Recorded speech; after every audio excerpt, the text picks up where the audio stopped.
చింతమని ఈ రోజు ఎంత అందంగా ఉన్నావో తెలుసా? మల్లె తోటలో మల్లె పూల దగదగ మెరిచిపోతున్నావు. మల్లెలు పూసే వెన్నెల కాసే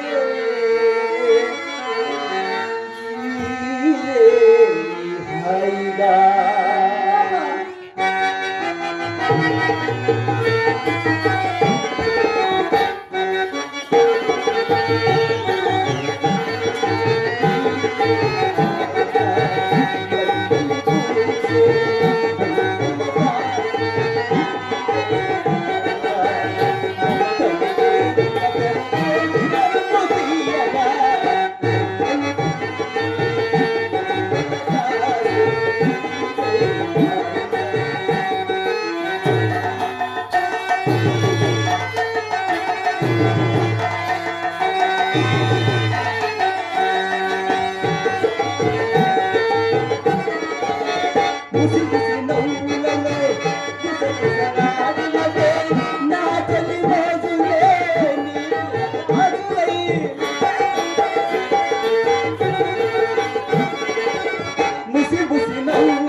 చింతామణి ఏంటి బాగా మొత్తం ఏంటి కదా కొత్త మేరమ తగిలిందండి తెలిసిందా? అబ్బో వచ్చినదా కోపము ఎంత ముక్కు పట్టణ ముత్యమువే. అవునవును, ఎవరి మాటలు వారికి ఇంపుగానే ఉండును. ఈ పూట తప్పక పైన విచ్చనాన్ని చెప్పి వెళ్ళందున ఇలా ముస్తాబై కూర్చున్నందుకు తగిన ఫలమిది. అయినా అదేమి చోద్యమో కానీ తామే దైవంగా భావించిన ఆడవారిని నమ్మరు కదా మీ భగవాన్. ఏ చండాలుడు నమ్మనాడు నిర్మూలపై పోవను. ఏదో హాస్యమున కన్నా మాటలకు అంత అలుక ఎందులకు చింతామని. హాస్యమునకు హద్దులుండాలండి. ఓనేమో పొరపాటే, నాది పొరపాటే. మరి ఆ సుబ్బారావు గారు ఎందులకు వచ్చినాడు? నేను చూసినాను. వీధి గుమ్మన వచ్చిన స్వామి అమ్మ కంటపడవలసి వస్తున్నాని పెరడుదారిన వచ్చరికి పటాలను తలపించుకొని పడాలను బయటకు వచ్చినాడు. ఆ పాటను నన్ను చూసి అతను చూసి నేను తెల్లపోయినాను. ఇంతలో అతనికి అనుమానం కనుక్కున్నాను అన్నట్టు పోయినాను. అతడి రాకుల గురించి ఇతడు అడిగే ఉండును. అతడు ఏమి చెప్పారో తెలియకుండా ఇతనికి నేను ఏమి చెప్పినడో వచ్చింది. ఇవి వెలియాలి తెలివితేటలు వెళ్ళడిసే ఘట్టములు కావిట్లో పలకరించదు. ఏమని మరి ఎందులకే తీసుకున్నా అతను అడగకపోయినా అడిగినాను. ఏమన్నారు? మేళము కావాల్సి వచ్చిందని అని చెప్పినాడు.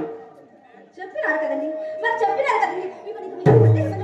నా సందేహమా? చెప్పినా కోపగించుకోను కదా. కోపమా? నా ఎందేమైనను తప్పుండను కదా. అది మాకంటే మేళము కొరకు వచ్చిన వాడు విచ్చలవిడిగా వీధి గుమ్మన పోక అదరచు బెదరచు మెరటి దాన్ని పోవట ఎలా నా సందేహం.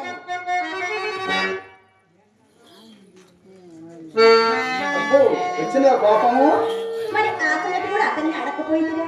అడుగుదామనుకున్నాను. ఇంతలో బాల్యమిత్రుడు ఒకబడి బహుకాల సమావేశము వల్ల పరమాధర్మము చేత కుశల ప్రశ్నలు వేస్తూ వెంటపోయినాను. సరే సరే, ఆ సంగతి కూడా నేను చెప్తాను వేండి. మేడము కొరకు వచ్చిన తన్ని మా అమ్మ మేడ మీదకు తీసుకుని వెళ్ళదు. ఇంటికి వచ్చిన వారికి మర్యాద చేయాలి కదా అని కుర్చీ వేసి కూర్చోమని చెప్పి తాముల మీద అతను వచ్చిన పని వదిలిపెట్టి ఏమేమి అది వరసలు రాలేదు. అప్పుడు నా కోపం వచ్చిందండి. నేను చక్కగా మేడ కిందికి వచ్చేసాను.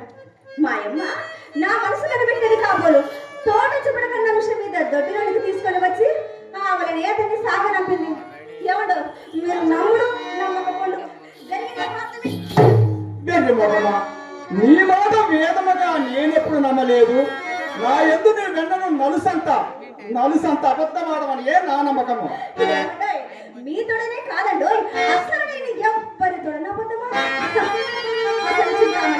అసలు చింతామణి ఈ కులంలో పుట్టవలసినది కాదని చిన్న